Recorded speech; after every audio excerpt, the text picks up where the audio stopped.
എന്നാൽ നമുക്ക് ഇന്നൊരു ബീൻസ് മെഴുക്ക് പുരട്ടി ആയാലോ? നമ്മുടെ ഗാർഡനിൽ നിന്ന് പറിച്ച ബീൻസാണേ. അതിന് രണ്ട് സൈഡിൽ നമ്മുടെ വാലും തലയൊക്കെ ഒന്ന് കളഞ്ഞു കഴിഞ്ഞിട്ട് നമുക്കിതിനെ ഒന്ന് നല്ലതായിട്ട് കഴുകിയെടുക്കണം. രാസവളമൊന്നും ചേർക്കാത്ത കാരണം ഒത്തിരി കഴുകേണ്ട കാര്യമൊന്നുമില്ല.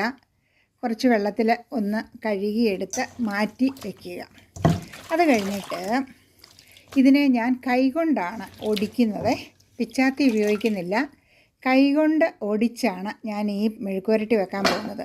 നാട്ടിൽ നമ്മൾ പയർ മെഴുക്കുവരട്ടിയൊക്കെ വെക്കുമ്പം കൈകൊണ്ട് ഒടിച്ചല്ലേ ഇടുന്നത്. അത് കാരണം കൈകൊണ്ട് ഒടിച്ചുള്ള ഒരു മെഴുക്കുവരട്ടി. പണ്ട് പറഞ്ഞു കേട്ടിട്ടുണ്ട്, ഇരുമ്പ് തൊട്ട് കഴിഞ്ഞാൽ പിന്നെ അതിൻ്റെ ഗുണം പോകുമെന്നും രുചി പോകുമെന്നും ഒക്കെ. ഇത് നമ്മുടെ അധികം മൂത്തതൊന്നുമല്ല, കൈകൊണ്ട് നിസ്സാരമായിട്ട് അത് ഒടിഞ്ഞു പോരുവേ. ഇത് ഞാൻ കുക്ക് ചെയ്യാൻ പോകുന്നത് ഒരു ചീനച്ചട്ടിയിലാണ്. ഒരു ചെറിയ നല്ല ഭംഗിയുള്ള ഒരു ചീനച്ചട്ടിക്കകത്തോട്ടിട്ടു.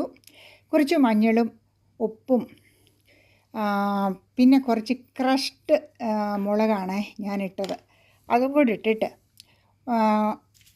ഒരു സ്പൂണ് വെളിച്ചെണ്ണ ഒഴിച്ചു. ഇത് നമുക്ക് കോസ്കോയിൽ കിട്ടുന്ന വെളിച്ചെണ്ണയാണ്. ഇപ്പം ചൂടായ കാരണം അത് ഉറഞ്ഞൊന്നും ഇരിപ്പില്ല.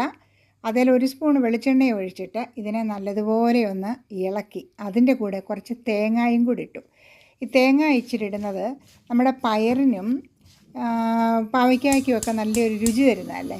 ഇതിനെയെല്ലാം കൂടെ ഒന്ന് ഇളക്കിയിട്ട് പതിയെ നമ്മുടെ ചീനച്ചട്ടിയെ അടുപ്പത്തേക്ക് കയറ്റി വെച്ചു. ഒന്നുകൂടി ഒന്ന് ഇളക്കി കഴിഞ്ഞ് ഇതിനെ ഞാൻ ഒന്ന് മൂടി വെച്ചു. 5 മിനിറ്റ് മതി കേട്ടോ. അത് കഴിയുമ്പോഴത്തേക്ക് തന്നെ ഇത് അധികം മൂക്കാത്ത പയറായത് കാരണം പെട്ടെന്ന് വെന്ത് കിട്ടും. അതിനെ ഒന്നുകൂടെ ഒന്ന് ഇളക്കിയിട്ട് നോക്കണം, ഇനി അടിക്ക് പറ്റിയോ എന്തെങ്കിലും ആകാഴികയോ ഉണ്ടോ എന്നുള്ള ഒന്നുകൂടെ ഒന്ന് നോക്കുക.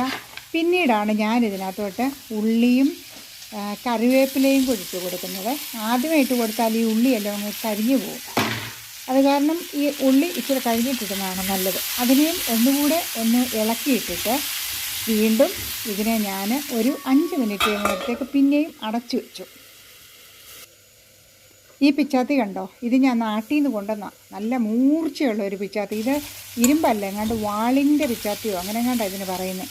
പിന്നീടൊന്ന് ഇളക്കി കഴിഞ്ഞപ്പോഴത്തേക്ക് നമ്മുടെ ബീൻസ് റെഡിയായി കേട്ടോ. അതിനാവശ്യത്തിന് ഉപ്പൊക്കെ ഉണ്ടോ എന്ന് ഇപ്പോഴൊന്ന് നോക്കാം. നമ്മുടെ തീ അണയ്ക്കുക. ഇപ്പോൾ നല്ല രുചിയുള്ള ഒരു മെഴുക്ക് പുരട്ടി റെഡി ആയിരിക്കും.